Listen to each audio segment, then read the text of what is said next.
All right. Well, welcome everybody.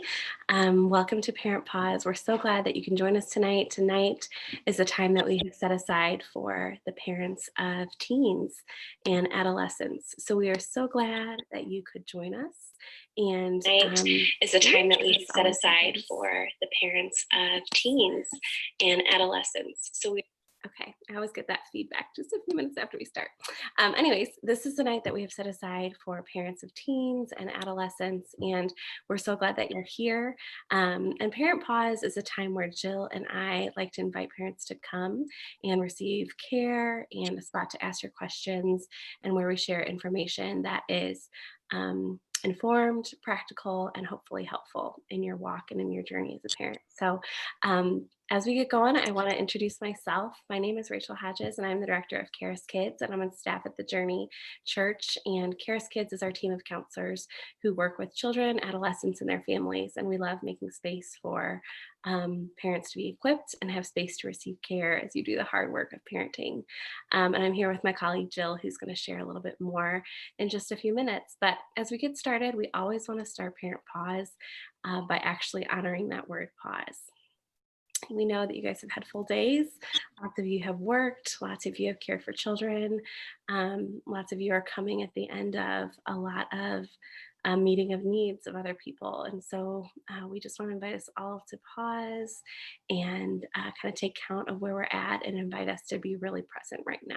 So um, before we jump in, I would really invite you to consider what you might need or benefit from in the coming half hour or so while we're together. It might be a cold drink of water. It might be finding a comfy spot in your house to just sit down and listen. It might be putting on a pair of flip-flops or shoes and going for a little walk while you listen. Whatever that might be, that might feel good and regulating for you, we would just invite you to do. And with that, I want to invite us to all just take a deep breath. And then I'm going to pass it over to Jill, who's going to get us started in our conversation about teens tonight. So please take a breath with me.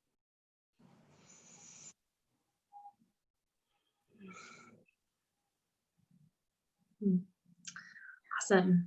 Thanks, Rachel. So as Rachel said, I am Jill Oberle.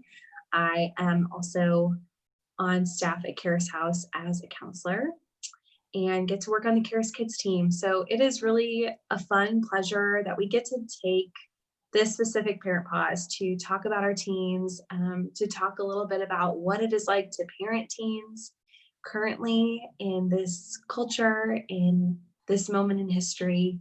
And that's really where I want us to start tonight, actually, is to just kind of pause and take account of where we are in history and the many specific challenges that parents of teens are facing right now in this moment of time that are actually quite unique to parenting now as opposed to in previous generations before us. So one of the big kind of cultural realities that you all are facing as parents of teens currently is this idea of peer orientation. And what that really means is that our kiddos or our teens are starting to really get their bearings with their peers. And they're actually starting to orient to their peers. So they're turning to their peers for emotional support, for help in developing and help in making decisions. Whereas in past generations, I would say really before the 1950s, before the rise of pop culture, what we saw was that teens and kids would actually turn to the generations above them for support, for guidance, for help in decision making and understanding what is appropriate behavior, what's inappropriate, kind of what the cultural norms are. So kind of with that rise of pop culture in the 50s and then throughout the past couple of decades, what we see is that our kids are actually orienting to their peers as opposed to their parents or someone who is above them in age. And this can feel kind of troublesome because our kids in that way are missing the input of an adult mature brain. So they're turning to their peers who don't have mature brains yet. What we actually know is that our brains aren't fully matured and developed until our mid-20s. And so because of that, their peers just aren't able to give them the selfless insight that an adult caregiver could give, the selfless love that a caregiver could give. And so what we see is that our kids and our teens are really missing that input from the adults around them. So we have this kind of peer orientation that you all are contending with currently, culturally, as well as we are in really limited villages. So we say that it takes a village to raise a child, and that is because in 99.9% of time since humans have been on the earth, we have lived in multifamily extended communities, where literally there has been a village to raise a child. And what we know is that during that 99.9% of time, there was typically a ratio of 4 adult mature brains for every 1 immature child brain. And that is so significant, right? Because even now, at a really good daycare situation, the ratio is 5 kids for every 1 adult, something like that. And so we see like there has been this really big flip just in the ways that our societies function, and that our children just aren't getting the input again from those adult mature brains that they used to be getting. And also these limited villages really make it to feel really isolating for us as parents, right? We don't feel like we have the support or the help that we need. And that's really hard.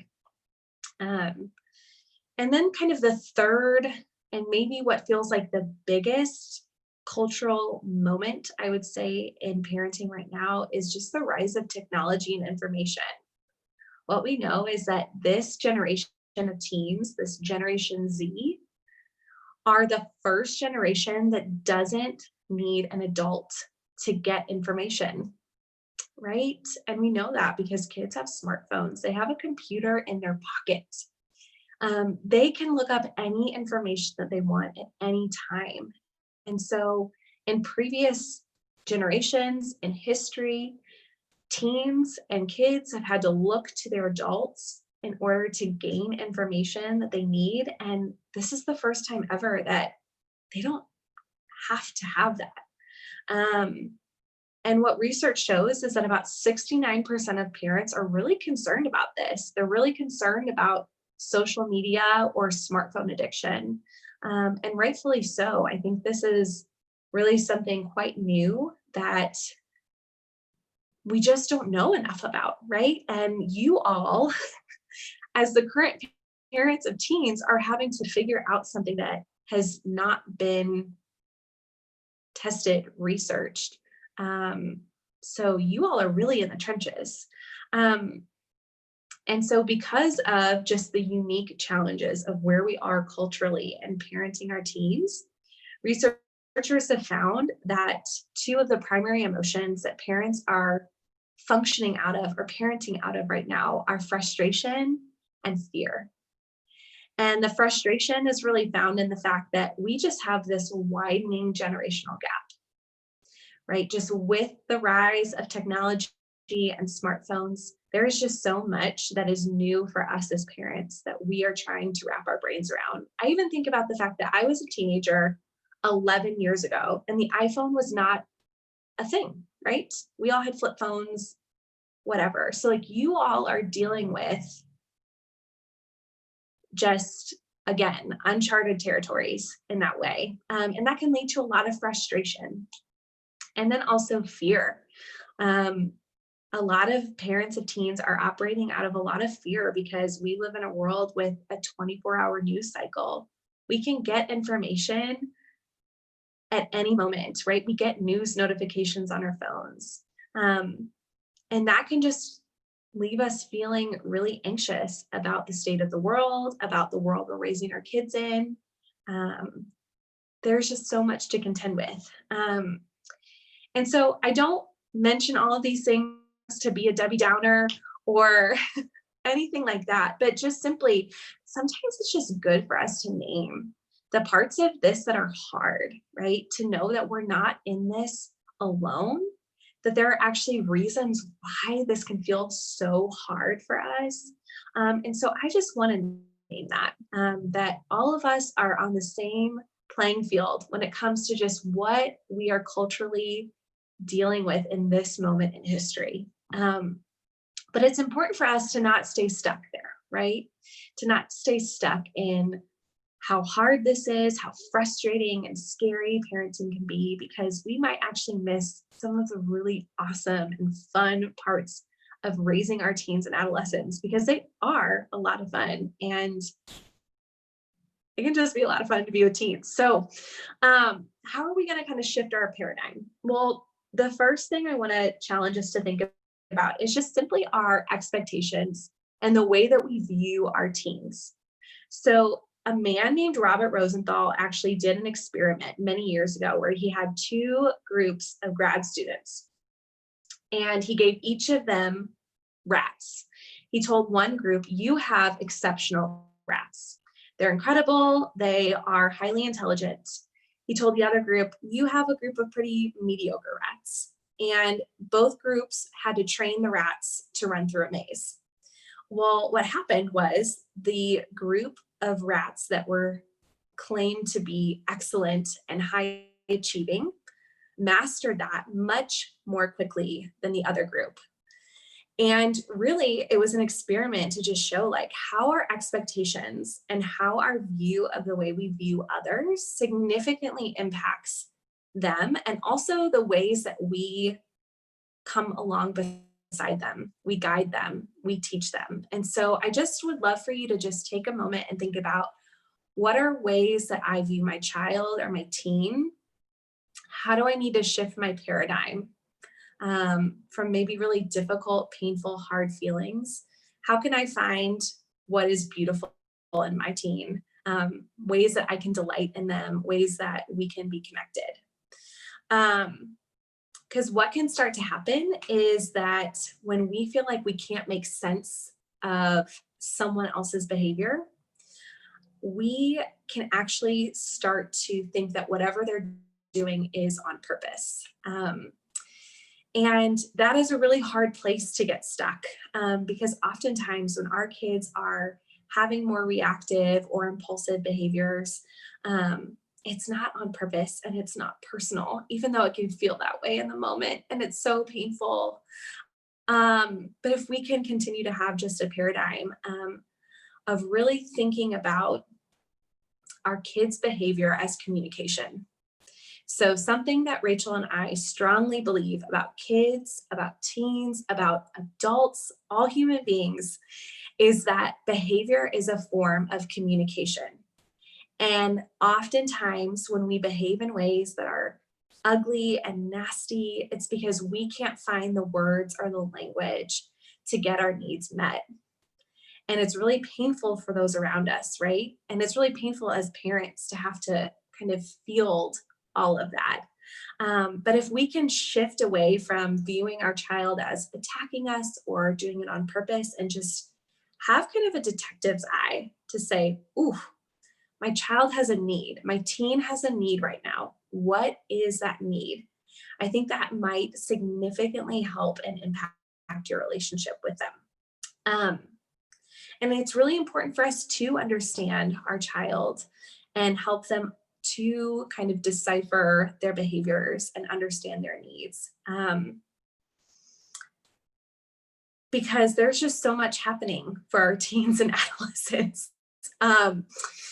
And oftentimes I see parents of teens in the counseling setting. And so often I feel like the question that so many of them want to know is just, is my teen normal, right? Like, is what they're doing normal behavior developmentally? Should I be concerned?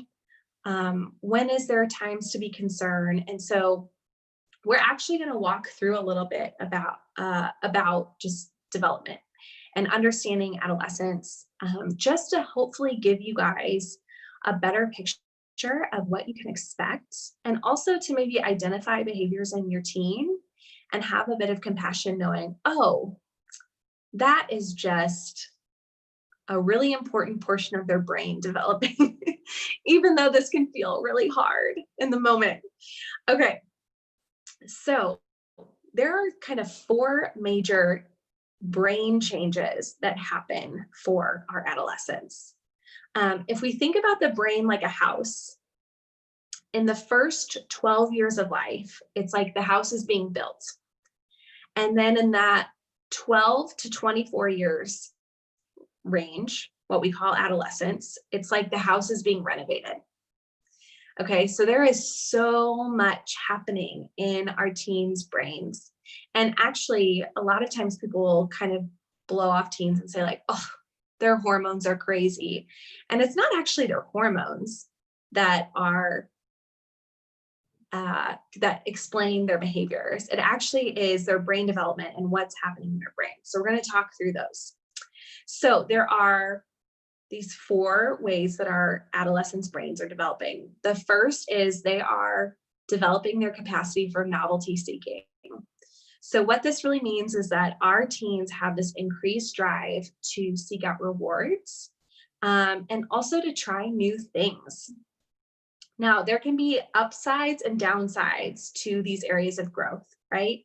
So a downside to novelty seeking in our teens is that our teens can actually engage in risk taking, and they'll overemphasize the thrill, but they'll underplay the risk. And so it can lead them to engage in some dangerous behaviors. So that is something we just want to recognize, that that is a part of their brain that is actually starting to develop and come online. Now, the upside to novelty seeking is that our teens are learning to be open to change, right? They're also living passionately, exploring new things. Those are all traits that we want our teens to have in adulthood, right? They make for a really beautiful life. So we just want to learn, how do we cultivate that in a way where we're guiding our kiddos, where we're guiding our teens, to weigh the risks and to be safe in their novelty seeking. Okay, so the second area of brain development that our teens are moving into is social engagement. That there is just this drive in the teen years to build peer relationships. Now, the downside to this is something we already talked about earlier, which is that peer orientation, that if the scales tip too far in the direction of social engagement, our kids can actually start to isolate from adults and from us as caregivers. However, the upside to this kind of development of social engagement is that our teens learn to develop and cultivate strong, supportive relationships with others. And that's what we want for them, right? We want our kiddos and our teens to be able to go to college, make good friends, meet a spouse, right? To engage in healthy relationships with one another. So it's a beautiful thing that we want to help cultivate within them. The third way that their brain is renovating is that our teens have an increased emotional intensity. And you might know, right? The downside to this is, whoa, intense emotions, right? Doors can slam, words can be yelled. It can be really hard. The upside to this increased emotional intensity is that our kids are also able to experience emotions like joy in a way that is just like so lovely and full of energy and life, right? So it is good for our kiddos, our teens, to experience these increased emotions. And then the fourth way that their brains are kind of under renovation is that they are developing creative exploration. So a big part of cognitive development for our teens is that they can start to think in abstract ways.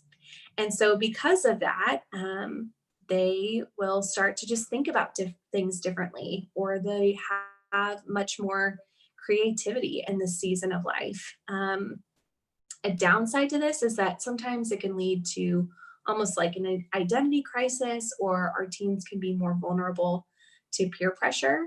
But the upside to this is that they can make really even like ordinary things in the day feel extraordinary, or they can come up with really creative solutions to problems.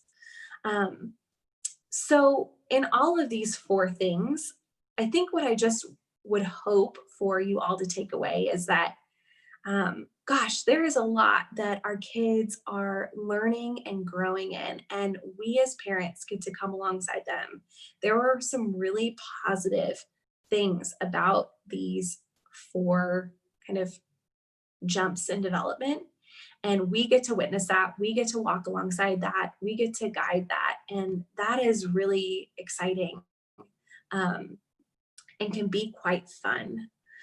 Um, yeah. And I also would challenge you, if you heard those four areas: novelty seeking, social engagement, increased emotional intensity, creative exploration.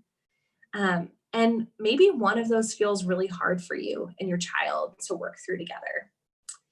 I would be curious if that maybe is indicative of the fact that that actually might be an area where you are lacking, or where you kind of lost that part of yourself along the way, whether that's novelty seeking, right? Like, I just don't really want to go explore anymore or try new things, right? And so when our teens want to do that, that just feels annoying or hard or difficult.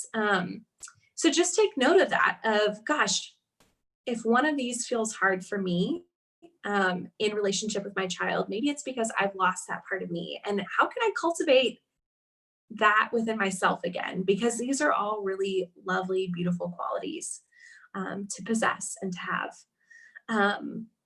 So yeah, as I kind of am wrapping things up, I just hope what you all can take away is just this common understanding of where we are in parenting, that there are hard things, that you all are contending with things that no one has had experience in before, and that makes things very difficult.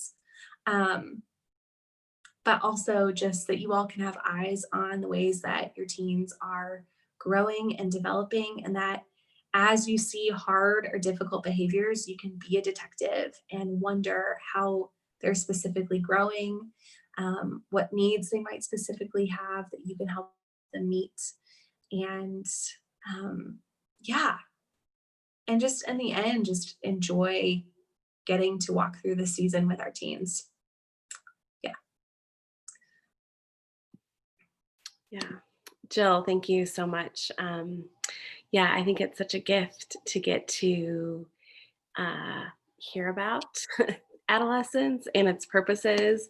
I think what you said really resonates, with how often in our culture it's so easy to uh, miss teens, and there's just so much said about adolescents that can get in the way of us really hearing them or seeing them, and it's easy to sort of dismiss some stuff, and that happens because it can be sometimes tricky. So it's just really helpful to hear your thoughts, and yeah, for you to share that information to kind of recenter us on the goodness and the fruit of adolescence, and why that stage actually really matters and is a really important part of how we are designed to move from childhood into adulthood.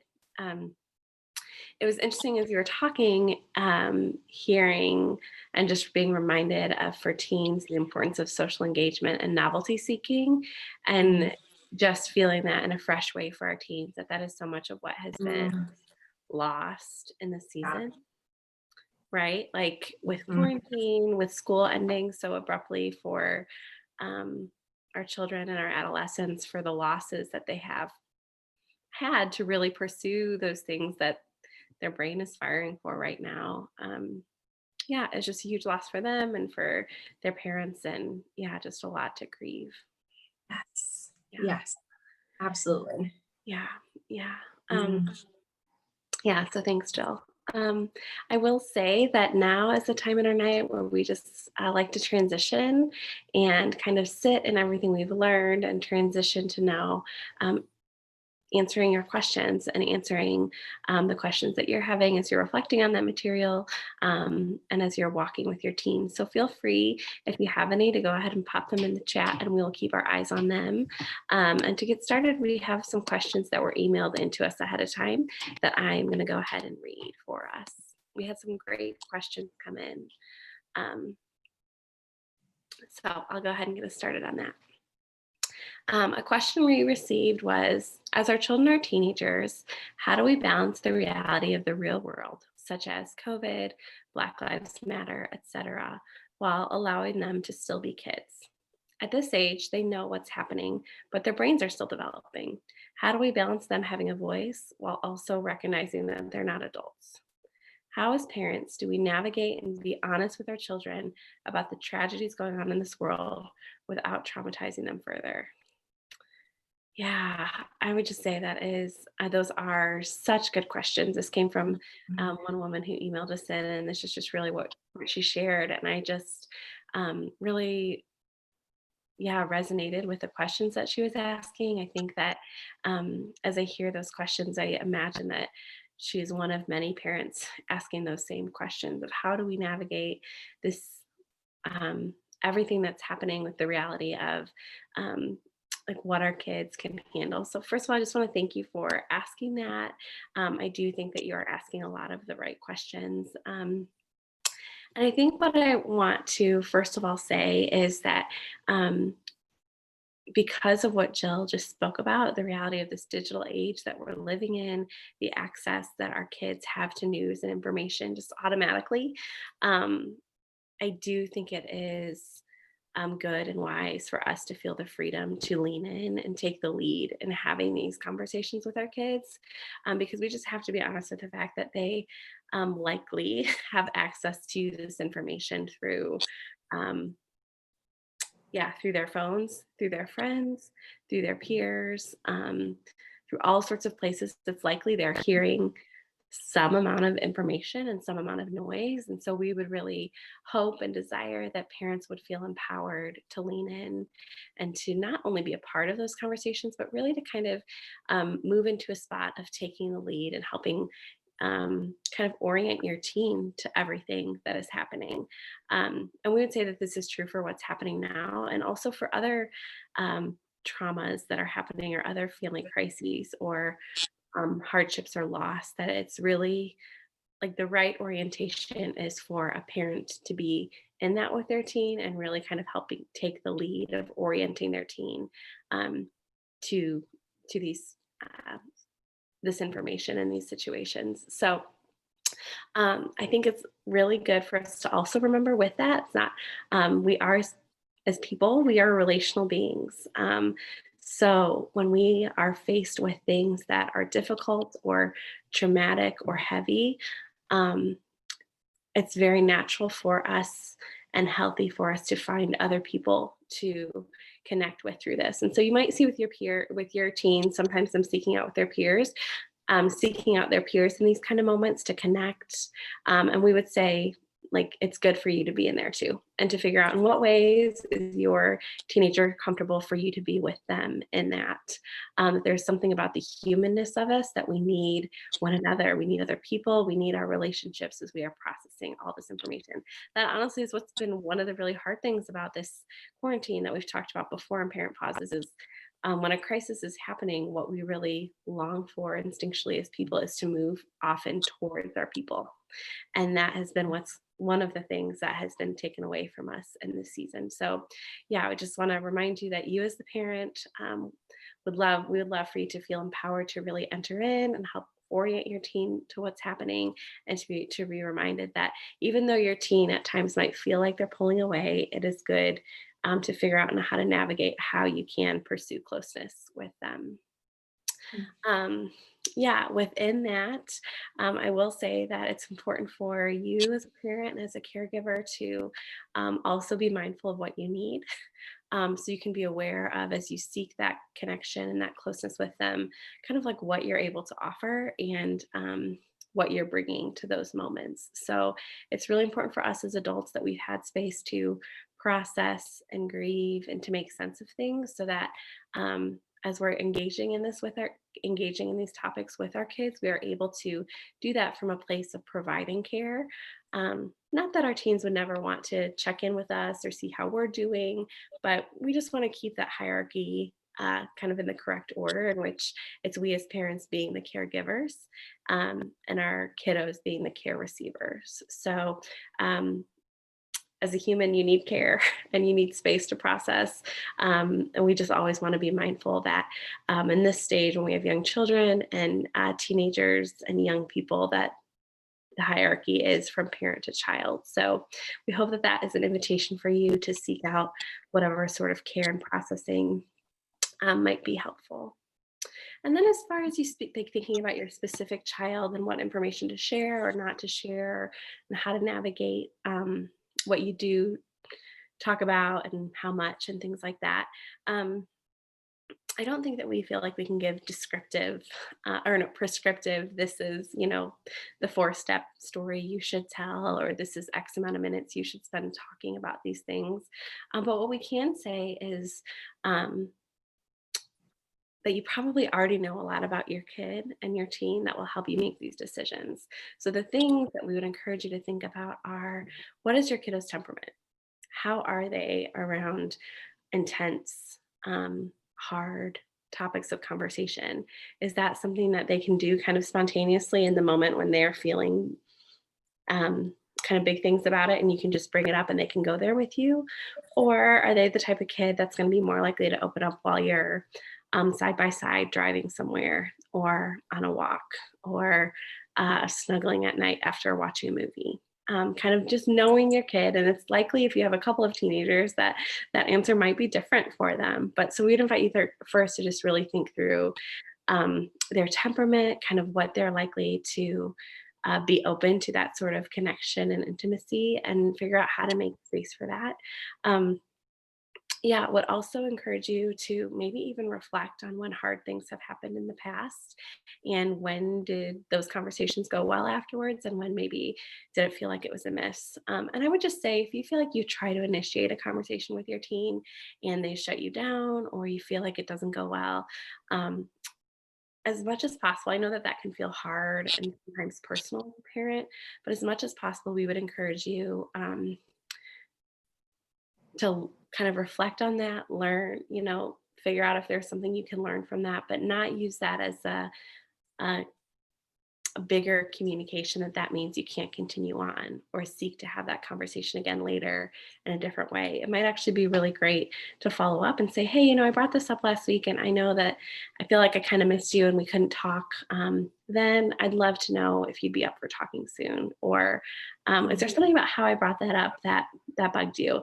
And sometimes your teen might not have an answer for you then, but that's still setting the tone in your family that you can go back and revisit things and that you want to hear from them about what feels comfortable. And that's really healthy in communication as adults, right? It's good to have those conversations. Okay, so continuing on, as far as when to let them be kids and to kind of protect them from some of the stuff in the world, we would just say it is wise to have our minds on and kind of being remembering and keeping tabs on if our kids seem really wrapped up and kind of all encompassed by some of the hard things that are happening, if we can make a way for them to move to play and to be have a little have spaces where they're not inundated. So that might be thinking through things like having the TV off. It might be thinking through things like we're going to go and there's not a lot we can do right now. There's more and more things we can do, but we're going to try and do something as a family where we're outside or going for a hike or moving in a way that might disrupt their normal access to the internet or to news. we're going to think through times where they've really been engaged in deep play and figuring out, like, what does that look like for your teen? And we want to prioritize making space for that, because while a lot of us do process emotions through conversation and through things like that, a lot of emotion is also processed through amidst play and deep play. And oftentimes we think that's true for our young kids, but we know that that's also true for our adolescents and our us as adults. So it might be something like shooting hoops, going to play some basketball together, um, going to kick around a soccer ball, going for um, to play frisbee, or encouraging our kid to take out their skateboard. Kind of, your kid, like, again, putting on that what you know about your child and or in your teen, and figuring out how can I make space for them to enter into play and have some space to kind of recover from the realities of how hard this world can be and how life can be. Those can be some huge respites amidst processing grief and loss. Okay, so that was a lot of answers to some really great questions. I'm so glad you emailed them in. And just want to make sure that, yeah, those of you guys who are with us tonight know that that email address, parentpause@thejourney.org, is always available for you to send questions to. And they are questions that we will answer in future parent pauses as we are able to. So yeah, I think looking at that, I think those are the questions that we have for tonight. Mhm. Yeah, yeah. Yeah. Okay, well, Jill, is there anything else you want to add before we close? I think I might just want to add, if you all are just kind of looking for a resource to use, or I sparked something in you want to learn more about, I used a couple of different resources tonight to pull information from, but one of the big resources I used, especially in talking about brain development, is the book Brainstorm. It is by Dan Siegel, and it is all about the power and purpose of the teenage brain. And it is just a really wonderful resource. So if you are, just kind of searching for something to help you further understand your teen, that is a really great place to start. Yeah, awesome. Thanks, Jill. Yeah. Yeah, okay, so as we kind of come to an end, we do want to thank you for making time and space for this tonight. We are so glad. Even as Jill and I both mentioned the importance of parents having space to receive care, you guys are already doing that by pausing and prioritizing being here. And we hope that, you'll just remember our voices, that this is an invitation for you to continue to do that. And so as we close out, we always like to take a deep breath and together, and then I'll close us in a prayer.